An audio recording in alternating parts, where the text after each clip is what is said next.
Halloween. Halloween is a celebration observed in many countries on the 31st of October, the eve of the Western Christian feast of All Hallows Day. It is at the beginning of the observance of All Hallowtide, the time in the Christian liturgical year dedicated to remembering the dead, including saints, hallows, martyrs, and all the faithful departed. In popular culture, Halloween has become a celebration of horror and is associated with the macabre and the supernatural. One theory holds that many Halloween traditions were influenced by Celtic harvest festivals, particularly the Gaelic festival Samhain, which are believed to have pagan roots. Some theories go further and suggest that Samhain may have been Christianized as All Hallows Day, along with its eve, by the early church. Other academics say Halloween began independently as a Christian holiday, being the vigil of All Hallows Day. Celebrated in Ireland and Scotland for centuries, Irish and Scottish immigrants took many Halloween customs to North America in the 19th century, and then through American influence, various Halloween customs spread to other countries by the late 20th and early 21st century. Popular activities during Halloween include trick-or-treating, or the related guising and souling, attending Halloween costume parties, carving pumpkins or turnips into jack-o'-lanterns, lighting bonfires, apple bobbing, divination games, playing pranks, visiting haunted attractions, telling frightening stories, and watching horror or Halloween-themed films. Some Christians practice the observances of All Hallows Eve, including attending church services and lighting candles on the graves of the dead, although it is a secular celebration for others. Some Christians historically abstained from meat on All Hallows Eve, a tradition reflected in the eating of certain vegetarian foods on this day, including apples, potato pancakes, and soul cakes. Etymology. The word Halloween or Hallowen, Saints' Evening, is of Christian origin, a term equivalent to All Hallows Eve as attested in Old English. The word Hallowen comes from the Scottish form of All Hallows Eve, the evening before All Hallows Day. Even is the Scots term for eve or evening, and is contracted to en or een. All Hallows Even became Hallowen. History, Christian origins and historic customs. Halloween is thought to have influences from Christian beliefs and practices. The English word Halloween comes from All Hallows Eve, being the evening before the Christian holy days of All Hallows Day, All Saints' Day, on the 1st November, and All Souls' Day on the 2nd of November. Since the time of the early church, major feasts in Christianity, such as Christmas, Easter, and Pentecost, had vigils that began the night before, as did the Feast of All Hallows. These 3 days are collectively called All Hallowtide, a time when Western Christians honor all saints and pray for recently departed souls who have yet to reach heaven. Commemorations of all saints and martyrs were held by several churches on various dates, mostly in springtime. In 4th century Roman Edessa, it was held on the 13th of May, and on that date, in 609, Pope Boniface IV rededicated the Pantheon in Rome to St. Mary and all martyrs. This was the date of Lemuria, an ancient Roman festival of the dead. In the 8th century, Pope Gregory III, 731 to 741, founded an oratory in St. Peter's for the relics of the holy apostles and of all saints, martyrs, and confessors. Some sources say it was dedicated on the 1st of November, whereas others say it was on Palm Sunday in April 732. There is evidence that by 800, churches in Ireland and Northumbria were holding a feast commemorating all saints on the 1st of November.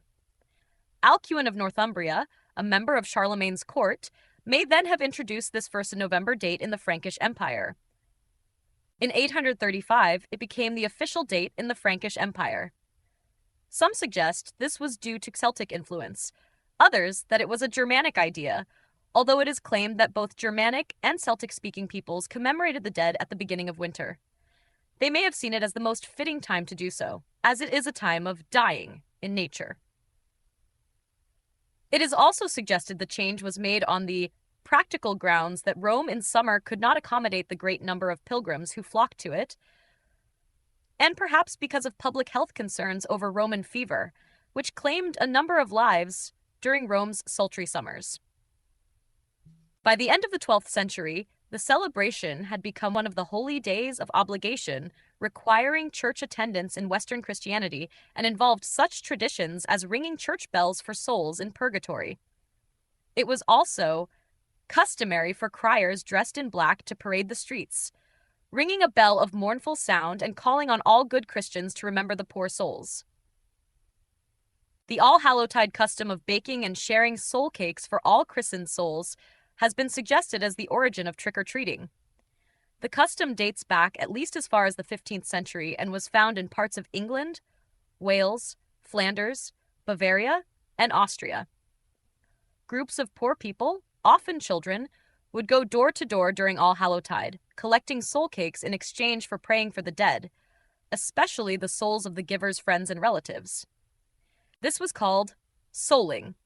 Soul cakes were also offered for the souls themselves to eat, or the soulers would act as their representatives.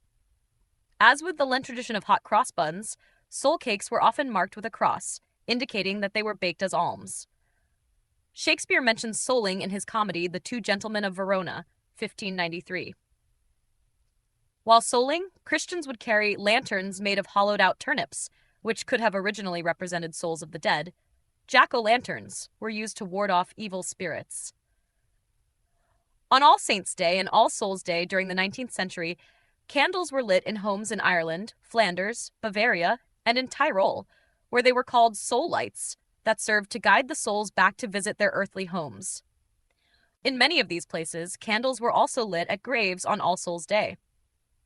In Brittany, libations of milk were poured on the graves of kinfolk, or food would be left overnight on the dinner table for the returning souls, a custom also found in Tyrol and parts of Italy.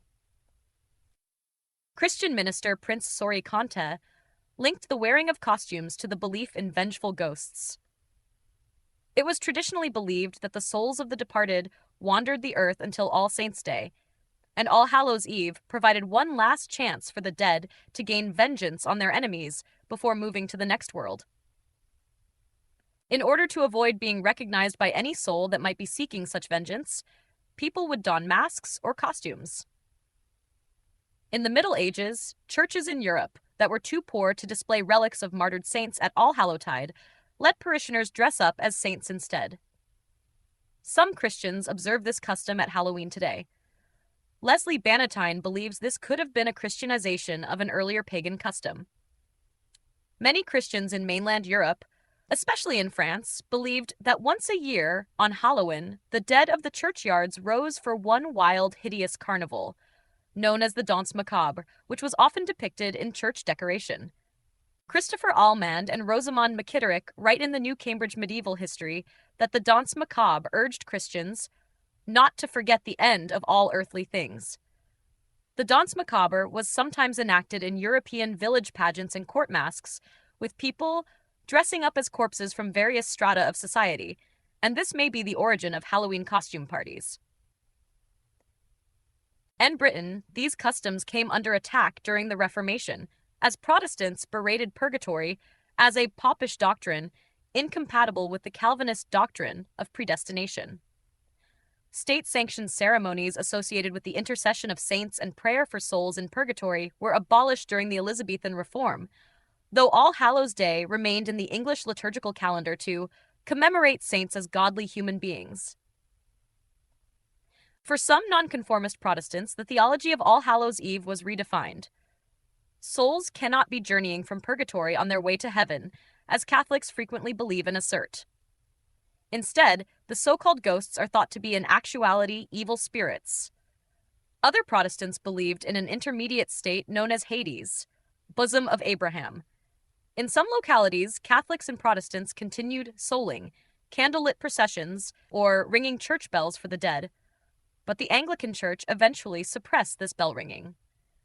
Professor of Medieval Archaeology Mark Donnelly and historian Daniel Deal write that barns and homes were blessed to protect people and livestock from the effect of witches, who were believed to accompany the malignant spirits as they traveled the earth. After 1605, All-Hallowtide was eclipsed in England by Guy Fawkes Night, 5th of November, which appropriated some of its customs. In England, the ending of official ceremonies related to the intercession of saints led to the development of new, unofficial All-Hallowtide customs. In 18th and 19th century rural Lancashire, Catholic families gathered on hills on the night of All Hallows' Eve and one person held a bunch of burning straw on a pitchfork, while the rest knelt around him, praying for the souls of relatives and friends. This was known as teenlay. There was a similar custom in Hertfordshire and the lighting of Tyndall fires in Derbyshire. Some suggested that these fires were originally lit to guide the poor souls back to earth. In Scotland and Ireland, old All-Hallowtide customs that were at odds with Reformed teaching were not suppressed because they were important to the life cycle and rites of passage of local communities, and so curbing them would have been difficult. In parts of Italy until the 15th century, families left a meal out for the ghosts of relatives before leaving for church services. In 19th century Italy, churches staged theatrical reenactments of scenes from the lives of the saints on All Hallows' Day, with participants represented by realistic wax figures. In 1823, the graveyard of Holy Spirit Hospital in Rome presented a scene in which bodies of those who recently died were arrayed around a wax statue of an angel who pointed upward towards heaven. In the same country, parish priests went house to house, asking for small gifts of food which they shared among themselves throughout that night. In 19th century Spain at All Hallowtide, there was a procession in the city of San Sebastian to the city cemetery, an event that drew beggars who appealed to the tender recollections of one's deceased relations and friends for sympathy. People in Spain continue to bake special pastries called bones of the holy, Spanish, huesos de santo, and set them on graves. And at cemeteries in both Spain and France, as well as in Latin America, priests lead Christian processions and services during All Hallowtide, after which people keep an all-night vigil. Gaelic folk influence. Today's Halloween customs are thought to have been influenced by folk customs and beliefs from the Celtic-speaking countries, some of which are believed to have pagan roots. Jack Santino, a folklorist, writes that there was throughout Ireland an uneasy truce existing between customs and beliefs associated with Christianity and those associated with religions that were Irish before Christianity arrived. The origins of Halloween customs are typically linked to the Gaelic festival Samhain. Samhain is one of the quarter days in the medieval Gaelic calendar and has been celebrated on the 31st October, 1st November in Ireland, Scotland, and the Isle of Man. A kindred festival has been held by the Brittonic Celts, called Callan Gaeaf in Wales, Callan Gaeaf in Cornwall, and Callan Goanv in Brittany, a name meaning first day of winter. For the Celts, the day ended and began at sunset. Thus the festival begins the evening before 1st November by modern reckoning. Samhain is mentioned in some of the earliest Irish literature. The names have been used by historians to refer to Celtic Halloween customs up until the 19th century, and are still the Gaelic and Welsh names for Halloween. Samhain marked the end of the harvest season and beginning of winter, or the darker half of the year. It was seen as a liminal time, when the boundary between this world and the other world thinned. This meant the Ausi, the spirits or fairies, could more easily come into this world and were particularly active. Most scholars see them as degraded versions of ancient gods, whose power remained active in the people's minds even after they had been fully replaced by later religious beliefs.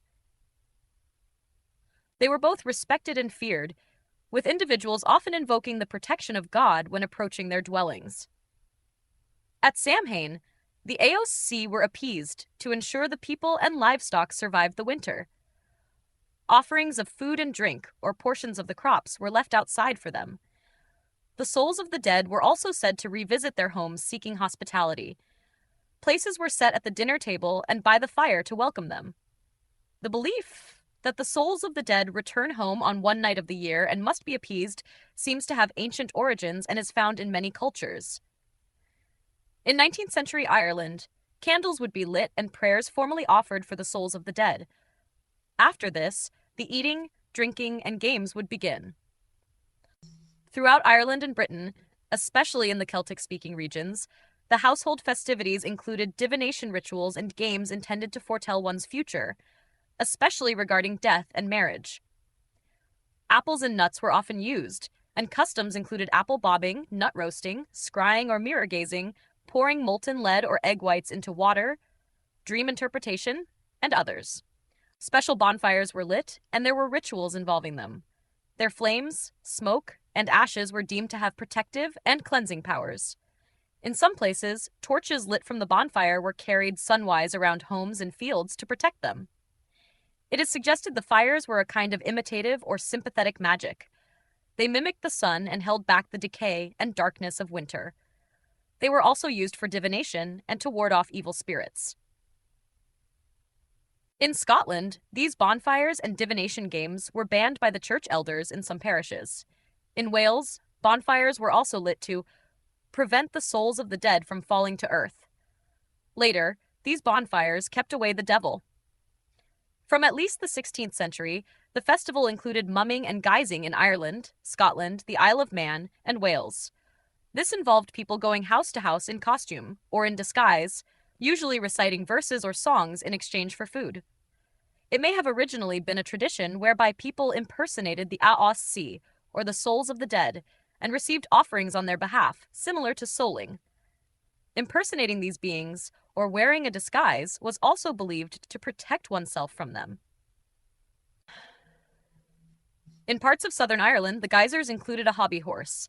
A man dressed as a lair ban, white mare, led youths house to house reciting verses, some of which had pagan overtones, in exchange for food. If the household donated food, it could expect good fortune from the muck ola. Not doing so would bring misfortune. In Scotland, youths went house to house with masked, painted, or blackened faces, often threatening to do mischief if they were not welcomed. F. Marion McNeill suggests the ancient festival included people in costume representing the spirits, and that faces were marked or blackened with ashes from the sacred bonfire.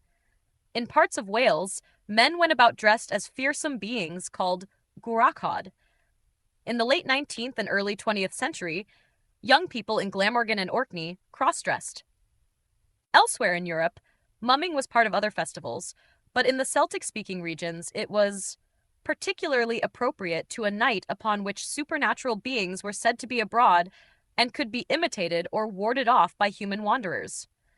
From at least the 18th century, imitating malignant spirits led to playing pranks in Ireland and the Scottish Highlands. Wearing costumes and playing pranks at Halloween did not spread to England until the 20th century. Pranksters used hollowed-out turnips or mangelwurzels as lanterns, often carved with grotesque faces.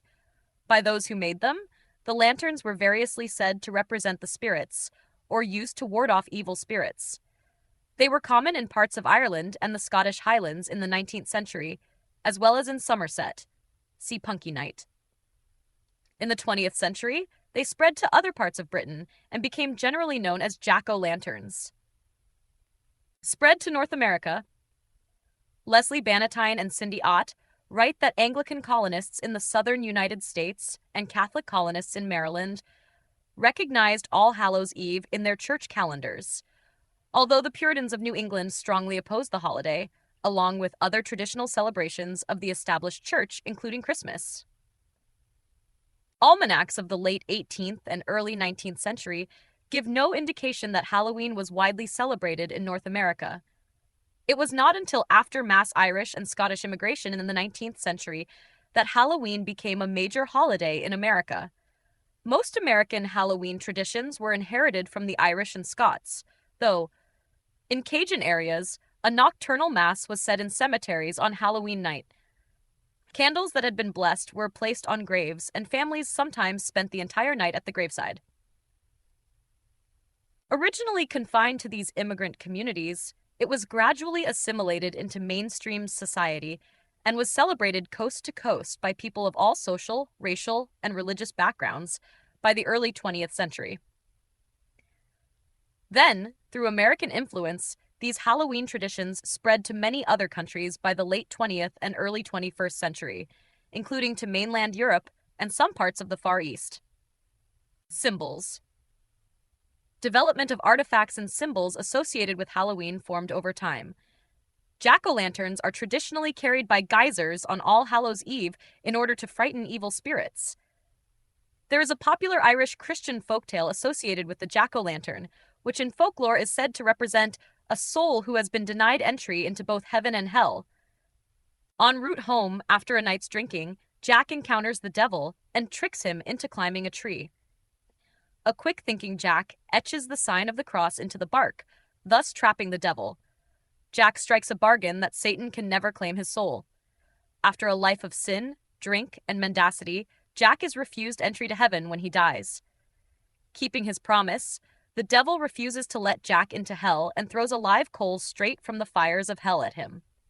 It was a cold night, so Jack places the coal in a hollowed-out turnip to stop it from going out, since which time Jack and his lantern have been roaming looking for a place to rest. In Ireland, Scotland, and northern England, the turnip has traditionally been carved during Halloween, but immigrants to North America use the native pumpkin, which is both much softer and much larger, making it easier to carve than a turnip. The American tradition of carving pumpkins is recorded in 1837 and was originally associated with harvest time in general, not becoming specifically associated with Halloween until the mid to late 19th century. The modern imagery of Halloween comes from many sources, including Christian eschatology, national customs, works of Gothic and horror literature, such as the novels Frankenstein, or the modern Prometheus and Dracula, and classic horror films such as Frankenstein, 1931, and Night of the Living Dead, 1968. Imagery of the skull, a reference to Golgotha in the Christian tradition, serves as a reminder of death and the transitory quality of human life, and is consequently found in memento mori and vanitas compositions. Skulls have therefore been commonplace in Halloween, which touches on this theme. Traditionally, the back walls of churches are decorated with a depiction of the Last Judgment, complete with graves opening and the dead rising, with a heaven filled with angels and a hell filled with devils, a motif that has permeated the observance of this triduum. One of the earliest works on the subject of Halloween is from Scottish poet John Mayne, who, in 1780, made note of pranks at Halloween. What fearful pranks ensue, as well as the supernatural associated with the night? Bogles, ghosts, influencing Robert Burns' Halloween, 1785. Elements of the autumn season, such as pumpkins, corn husks, and scarecrows, are also prevalent. Homes are often decorated with these types of symbols around Halloween. Halloween imagery includes themes of death, evil, and mythical monsters. Black cats, which have been long associated with witches, are also a common symbol of Halloween. Black, orange, and sometimes purple are Halloween's traditional colors. Trick-or-treating and guising. Trick-or-treating is a customary celebration for children on Halloween.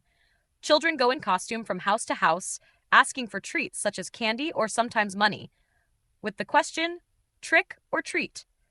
The word treat is asking for a sweet treat, while the word trick implies a threat to perform mischief on the homeowners or their property if no treat is given. The practice is said to have roots in the medieval practice of mumming, which is closely related to souling. John Pym wrote that many of the feast days associated with the presentation of mumming plays were celebrated by the Christian Church. These feast days included All Hallows' Eve, Christmas, Twelfth Night, and Shrove Tuesday. Mumming practiced in Germany, Scandinavia, and other parts of Europe involved masked persons in fancy dress who paraded the streets and entered houses to dance or play dice in silence. In England, from the medieval period up until the 1930s, people practiced the Christian custom of souling on Halloween, which involved groups of soulers, both Protestant and Catholic, going from parish to parish, begging the rich for soul cakes, in exchange for praying for the souls of the givers and their friends. In the Philippines, the practice of souling is called Pangangalulua and is practiced on All Hallows' Eve among children in rural areas. People drape themselves in white cloths to represent souls and then visit houses, where they sing in return for prayers and sweets. In Scotland and Ireland, guising, children disguised in costume, going from door to door for food or coins, is a secular Halloween custom. It is recorded in Scotland at Halloween in 1895, where masqueraders in disguise carrying lanterns made out of scooped-out turnips visit homes to be rewarded with cakes, fruit, and money. In Ireland, the most popular phrase for kids to shout, until the 2000s, was, "Help the Halloween party." Author Nicholas Rogers cites an early example of guising in North America in 1911, where a newspaper in Kingston, Ontario, Canada, reported children going guising around the neighborhood. American historian and author Ruth Edna Kelly of Massachusetts wrote the first book-length history of Halloween in the U.S., The Book of Halloween, 1919, and references souling in the chapter Halloween in America. In her book, Kelly touches on customs that arrived from across the Atlantic.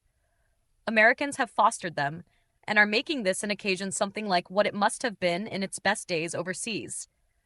All Halloween customs in the United States are borrowed directly or adapted from those of other countries.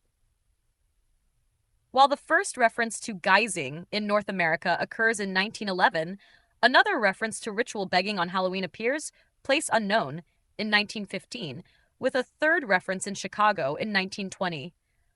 The earliest known use in print of the term trick or treat appears in 1927 in the Blackie Herald of Alberta, Canada. The thousands of Halloween postcards produced between the turn of the 20th century and the 1920s commonly show children, but not trick-or-treating.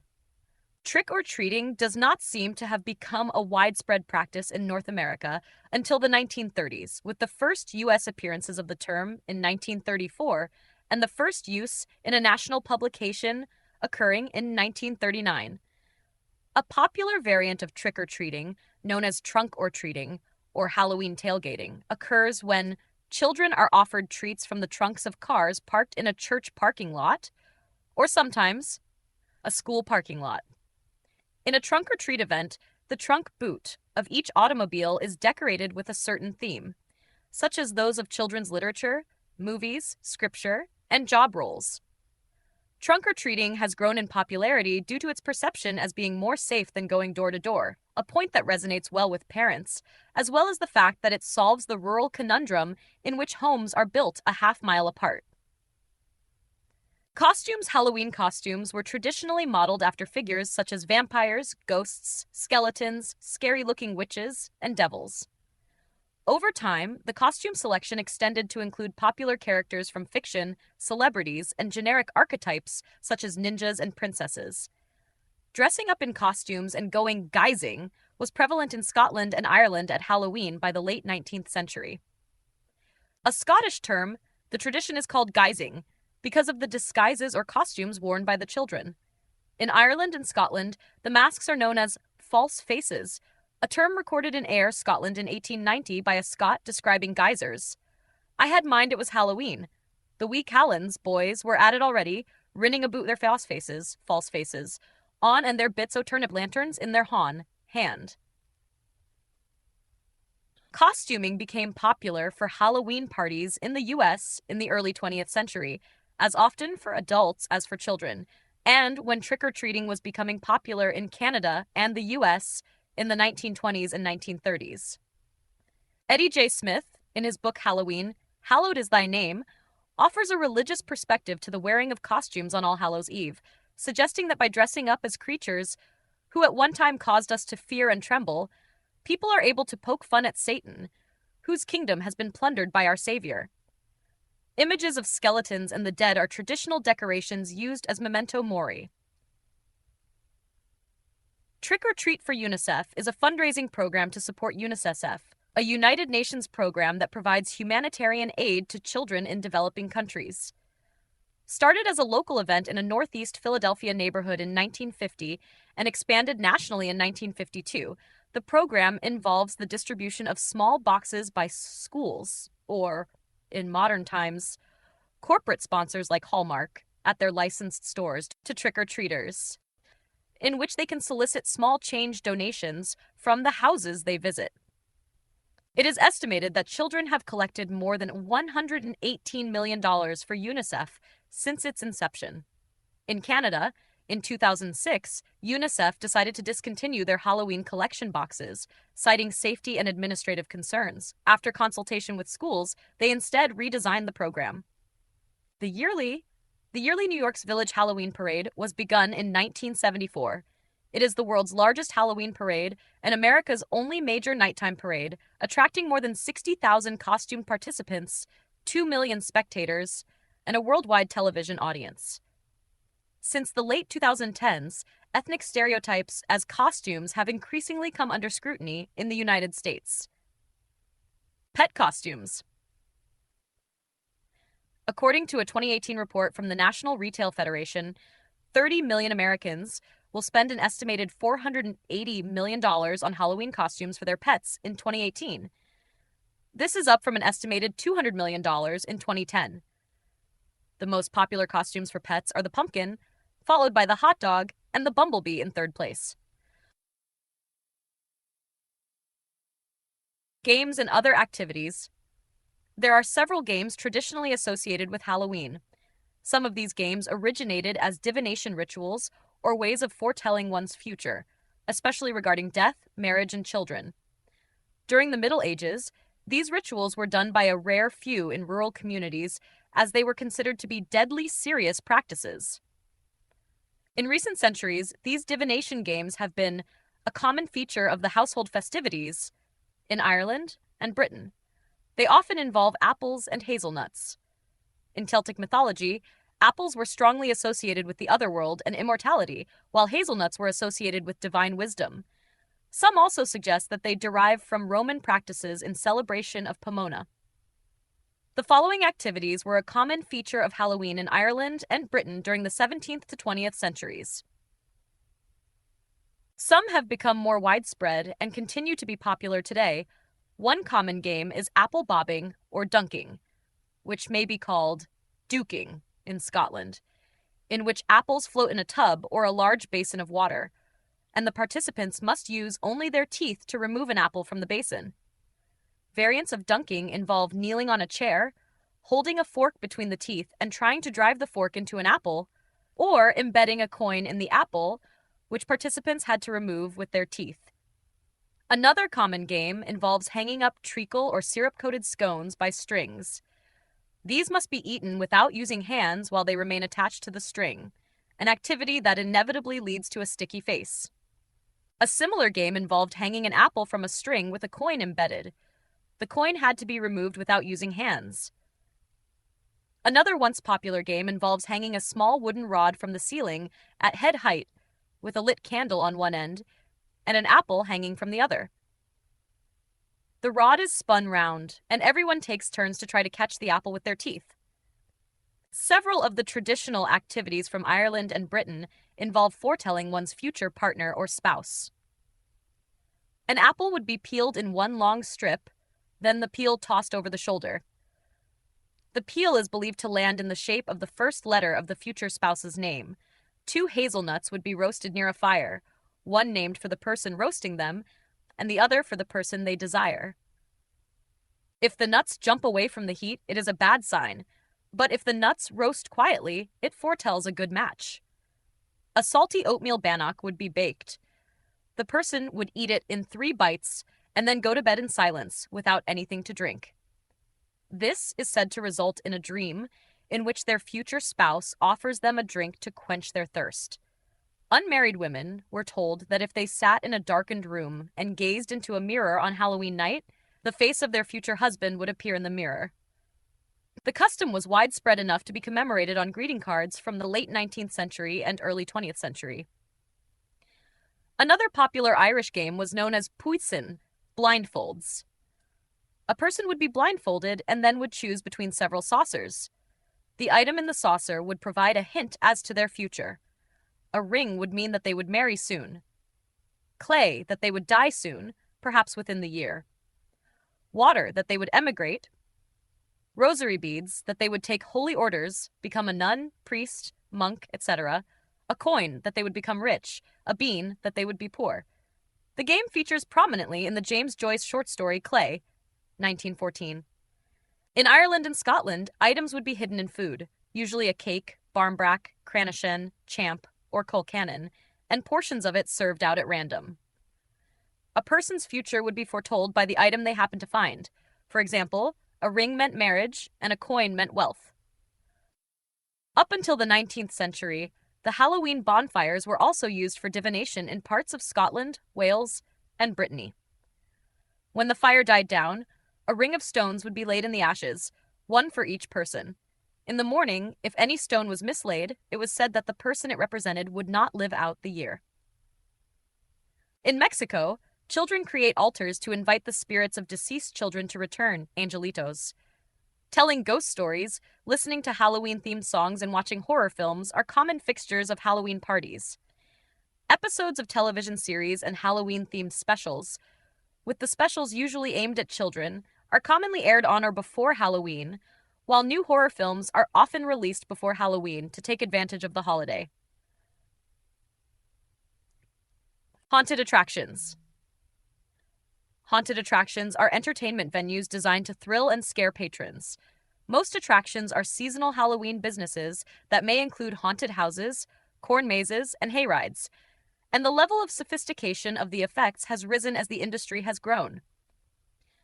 The first recorded purpose-built haunted attraction was the Orton and Spooner Ghost House, which opened in 1915 in Suffolk, England. This attraction actually most closely resembles a carnival funhouse, powered by steam. The house still exists in the Hollycombe Steam Collection. It was during the 1930s, about the same time as trick-or-treating, that Halloween-themed haunted houses first began to appear in America. It was in the late 1950s that haunted houses as a major attraction began to appear, focusing first on California. Sponsored by the Children's Health Home Junior Auxiliary, the San Mateo Haunted House opened in 1957. The San Bernardino Assistance League Haunted House opened in 1958. Home haunts began appearing across the country during 1962 and 1963. In 1964, the San Mateo Haunted House opened, as well as the Children's Museum Haunted House in Indianapolis. The Haunted House as an American cultural icon can be attributed to the opening of the Haunted Mansion in Disneyland on the 12th of August, 1969. Knott's Berry Farm began hosting its own Halloween night attraction, Knott's Scary Farm, which opened in 1973. Evangelical Christians adopted a form of these attractions by opening one of the first Hell Houses in 1972. The first Halloween haunted house, run by a non-profit organization, was produced in 1970 by the Sycamore Deer Park Jaycees in Clifton, Ohio. It was co-sponsored by WSAI, an AM radio station broadcasting out of Cincinnati, Ohio. It was last produced in 1982. Other Jaycees followed suit with their own versions after the success of the Ohio House.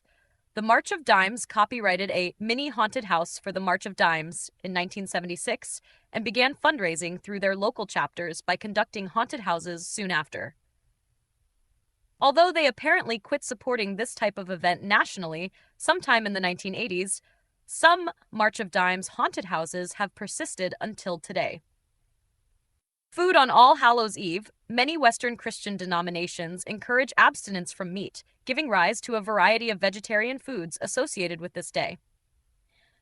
Because in the Northern Hemisphere, Halloween comes in the wake of the yearly apple harvest, candy apples, known as toffee apples outside North America, caramel apples or taffy apples are common Halloween treats made by rolling whole apples in a sticky sugar syrup or caramel, sometimes followed by rolling them in nuts. At one time, candy apples were commonly given to trick-or-treating children, but the practice rapidly waned in the wake of widespread rumors that some individuals were embedding items like pins and razor blades in the apples in the United States. While there is evidence of such incidents, relative to the degree of reporting of such cases, actual cases involving malicious acts are extremely rare and have never resulted in serious injury. Nonetheless, many parents assumed that such heinous practices were rampant because of the mass media. At the peak of the hysteria, some hospitals offered free X-rays of children's Halloween hauls in order to find evidence of tampering. Virtually all of the few known candy poisoning incidents involved parents who poisoned their own children's candy.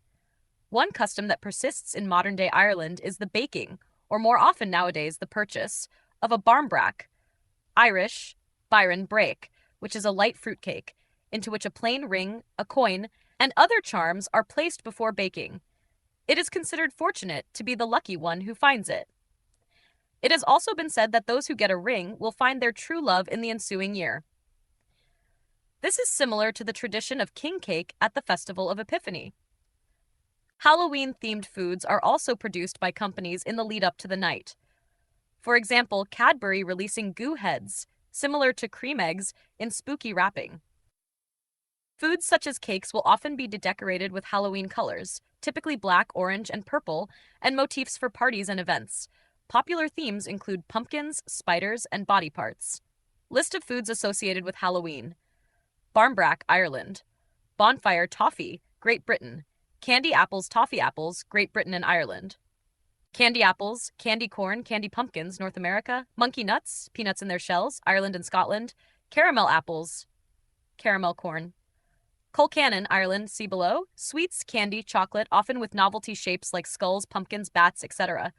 Roasted pumpkin seeds, roasted sweet corn, soul cakes; pumpkin pie.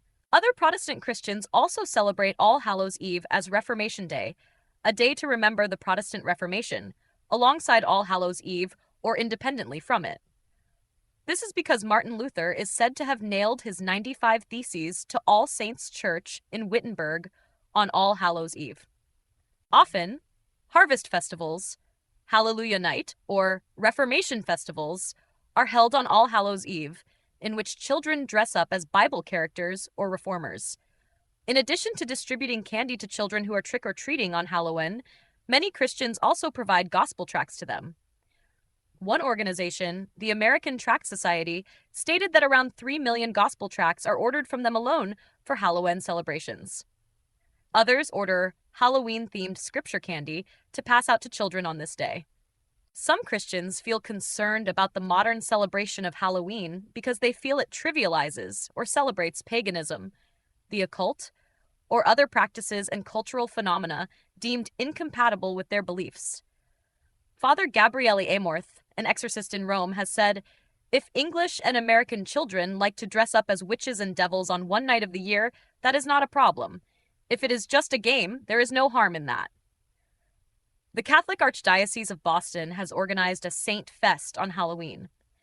Similarly, many contemporary Protestant churches view Halloween as a fun event for children, holding events in their churches where children and their parents can dress up, play games, and get candy for free. To these Christians, Halloween holds no threat to the spiritual lives of children. Being taught about death and mortality and the ways of the Celtic ancestors actually being a valuable life lesson and a part of many of their parishioners' heritage. Christian minister Sam Portaro wrote that Halloween is about using humor and ridicule to confront the power of death. Analogous celebrations and perspectives. Judaism. According to Alfred J. Kolach in the second Jewish book of Why, in Judaism, Halloween is not permitted by Jewish halakha because it violates Leviticus 18:3, which forbids Jews from partaking in Gentile customs. Many Jews observe Yizkor communally 4 times a year, which is vaguely similar to the observance of All Hallowtide in Christianity, in the sense that prayers are said for both martyrs and for one's own family. Nevertheless, many American Jews celebrate Halloween, disconnected from its Christian and pagan origins. Reform Rabbi Jeffrey Goldwasser has said that there is no religious reason why contemporary Jews should not celebrate Halloween, while Orthodox Rabbi Michael Broyd has argued against Jews observing the holiday. Purim has sometimes been compared to Halloween, in part due to some observants wearing costumes, especially of biblical figures described in the Purim narrative. Islam, Sheikh Idris Palmer, author of A Brief Illustrated Guide to Understanding Islam, has ruled that Muslims should not participate in Halloween, stating that participation in Halloween is worse than participation in Christmas, Easter. It is more sinful than congratulating the Christians for their prostration to the crucifix. It has also been ruled to be haram by the National Fatwa Council of Malaysia because of its alleged pagan roots, stating, "Halloween is celebrated using a humorous theme mixed with horror to entertain and resist the spirit of death that influence humans." Dar al-Ifta al-Misriya disagrees, provided the celebration is not referred to as an Eid, and that behavior remains in line with Islamic principles. Hinduism. Hindus remember the dead during the festival of Pitru Paksha, during which Hindus pay homage to and perform a ceremony to keep the souls of their ancestors at rest. It is celebrated in the Hindu month of Bhadrapada, usually in mid-September. The celebration of the Hindu festival Diwali sometimes conflicts with the date of Halloween, but some Hindus choose to participate in the popular customs of Halloween. Other Hindus, such as Sumya Dasgupta, have opposed the celebration on the grounds that Western holidays like Halloween have begun to adversely affect our indigenous festivals. Neo-paganism. There is no consistent rule or view on Halloween amongst those who describe themselves as neo-pagans or Wiccans. Some neo-pagans do not observe Halloween, but instead observe Samhain on the 1st of November. Some neo-pagans do enjoy Halloween festivities, stating that one can observe both the solemnity of Samhain in addition to the fun of Halloween. Some neo-pagans are opposed to the celebration of Halloween, stating that it trivializes Samhain and avoid Halloween because of the interruptions from trick-or-treaters. The Manitoban writes that Wiccans don't officially celebrate Halloween, despite the fact that 31 Octumman will still have a star beside it in any good Wiccan's day planner. Starting at sundown, Wiccans celebrate a holiday known as Samhain. Samhain actually comes from old Celtic traditions and is not exclusive to neo-pagan religions like Wicca. While the traditions of this holiday originate in Celtic countries, modern-day Wiccans don't try to historically replicate Samhain celebrations. Some traditional Samhain rituals are still practiced, but at its core, the period is treated as a time to celebrate darkness and the dead, a possible reason why Samhain can be confused with Halloween celebrations. Geography. The traditions and importance of Halloween vary greatly among countries that observe it. In Scotland and Ireland, traditional Halloween customs include children dressing up in costume, going guising, holding parties, while other practices in Ireland include lighting bonfires and having firework displays. In Brittany, children would play practical jokes by setting candles inside skulls in graveyards to frighten visitors. Mass transatlantic immigration in the 19th century popularized Halloween in North America, and celebration in the United States and Canada has had a significant impact on how the event is observed in other nations. This larger North American influence, particularly in iconic and commercial elements, has extended to places such as Brazil, Colombia, Ecuador, Chile, Australia, New Zealand, most continental Europe, Finland, Japan, and other parts of East Asia. Cost. In the American economy, Halloween accounts for over $10 billion every year. According to the National Retail Federation, Americans were projected to spend $12.2 billion on Halloween in 2023, up from $10.6 billion in 2022. Of this amount, $3.9 billion is projected to be spent on home decorations, up from $2.7 billion in 2019. The National Retail Federation projects it to increase to $13.1 billion in 2025, with decorations accounting for $4.2 billion, costumes with a total cost of $4.3 billion, greeting cards costing $700 million, and candy, $3.9 billion.